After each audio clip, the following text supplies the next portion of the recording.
الحبايب مساء الخير. احمد حلمي شفتوه بيعمل ايه؟ مصيبه.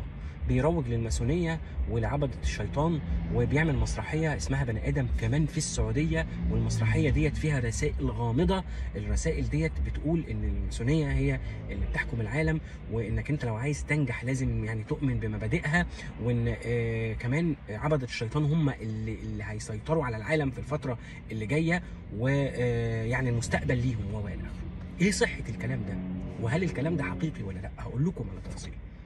احمد حلمي صحي من النوم من 3 ايام، لقي نفسه على السوشيال ميديا بصور ليه من الكواليس بتاعه المسرحيه بتاعته اللي اسمها بني ادم، اللي بتتعرض على مسرح بكر الشدي في البلوفارد في الرياض، والاتهامات اللي انا قلتها دي كلها ملفقه ليه. طيب هل وايه بقى؟ ودعوات بايه بقى؟ ودعوات بمقاطعه احمد حلمي ومقاطعه افلامه والغاء متابعته ومحو تاريخه، ويعني في ناس كمان نادوا ان هو يعني ما يدخلش تاني البلد. تصوروا؟ وده كله بسبب زي ما انا قلت المسرحيه. طيب هو انا سالت نفس السؤال، هل الناس اللي بتهاجم على السوشيال ميديا دي شافوا المسرحيه؟ لا. طيب هل مثلا الناس اللي راحت اتفرجت على المسرحيه دي طلعوا وهاجموا احمد حلمي؟ لا. طيب هل مثلا واحد من اللي شاف المسرحيه حكى لكم وقال لكم ان فعلا المسرحيه ديت فيها الاتهامات دي فانتوا طلعتوا قلتوا؟ ما اعتقدش. طيب هل احمد حلمي ممكن يعمل كده؟ ما افتكرش. طب هل مضطر ان هو يعمل كده؟ ما اظنش. امال ايه؟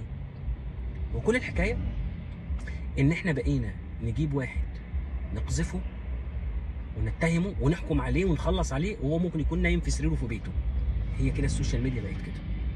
كل الحكايه ان الراجل بيعمل مسرحيه، المسرحيه دي اسمها بني ادم، بتدور في شكل فانتازيا يعني خيال، ان واحد وبنته ورثوا مسرح قديم قوي، والمسرح ده مهجور، والمسرح ده كان مسكون.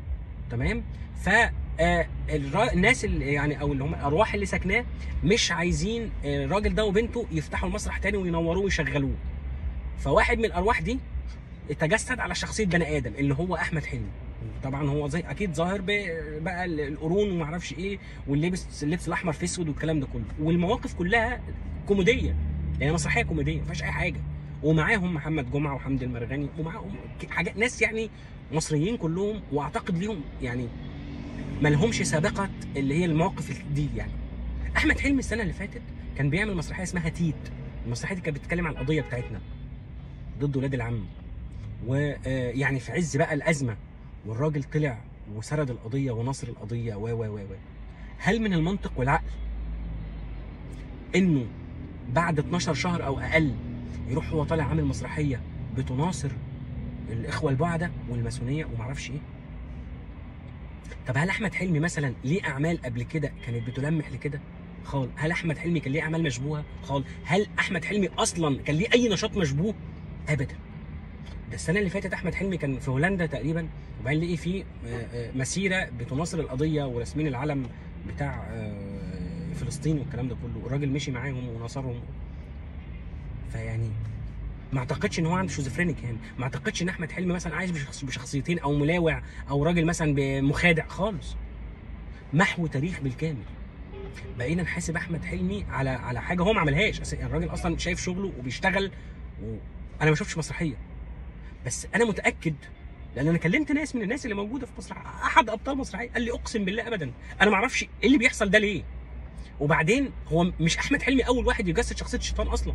شخصيه الشيطان ديت في السينما العربيه والمصريه من الستينات والخمسينات، من ايام الابيض واسود، وناس كتير قوي نجوم كبار جسدوا ده. فايه يعني الموضوع عادي.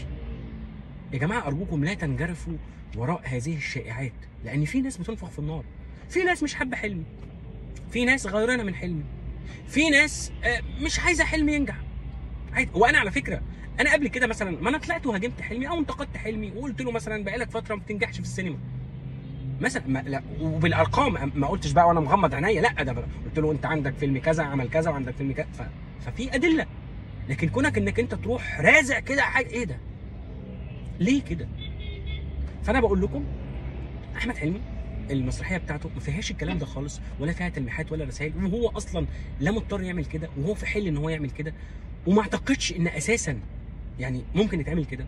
وبعدين في السعوديه يعني انتوا متخيلين ايه؟ احنا ليه بنهدم كل رمز؟ ليه؟ شكرا.